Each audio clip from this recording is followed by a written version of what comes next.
وفاقی وزیر دفاعی پیداوار زبیدہ جلال نے منسک میں بین الاقوامی دفاعی ٹیکنالوجی ایکسپو کی افتتاحی تقریب میں شرکت کی۔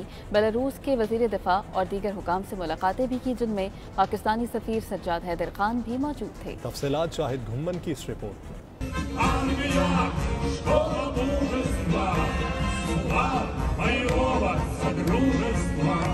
بیلاروس اور پاکستان کے تعلقات نئے دور میں داخل ہونے کے لیے تیار۔ دونوں ممالک کے درمیان تجارت، دفاع سمیت کئی اہم شعبوں میں تعاون کے فروغ کے لیے وفود کی آمد اور بات چیت کا سلسلہ جاری ہے۔ تعلقات میں بہتری کی تازہ ترین کوشش وفاقی وزیر دفاعی پیداوار زبیدہ جلال کا دورہ ہے۔ انہوں نے منسک میں بین الاقوامی دفاعی ٹیکنالوجی ایکسپو کی افتتاحی تقریب میں شرکت کی۔ وزیر مملکت کے ہمراہ بیلاروس میں سفیر پاکستان سجاد حیدر خان بھی موجود تھے۔ ایکسپو کا آغاز بیلاروس کے وزیر اعظم مسٹر رومن گولوچینکو نے کیا، جو 26 جون تک جاری رہے گی۔ افتتاحی تقریب کے بعد وفاقی وزیر نے ایکسپو پویلین میں چند سٹالز کا دورہ کیا اور اس کی نمائش شدہ مصنوعات کے بارے میں بریفنگ حاصل کی۔ اس موقع پر زبیدہ جلال جمہوریہ بیلاروس کے قائم مقام وزیر دفاع مسٹر آندرے زوک اور کمپنی کے ڈائریکٹر جنرل مسٹر اناتولی سے بھی دو طرفہ ملاقاتیں کی۔ بات چیت کے دوران وفاقی وزیر نے ایکسپو میں نمائش کے لیے رکھی جانے والی مصنوعات کے معیار کو سراہا اور پاکستان کی اقتصادی، تجارتی اور دفاعی شعبوں سمیت تمام ڈومین میں بیلاروس کے ساتھ باہمی فائدہ مند دوستانہ تعلقات کو فروغ دینے کی خواہش کا بھی اظہار کیا۔ ایکسپو میں بیلاروس کے جدید ہتھیاروں، فوجی ہارڈ ویئر اور خصوصی ہارڈ ویئر کے 300 سے زیادہ نمونوں کی نمائش کی جا رہی ہے۔ ان میں سے زیادہ تر 177 کو پہلی بار نمائش کے لیے پیش کیا گیا ہے،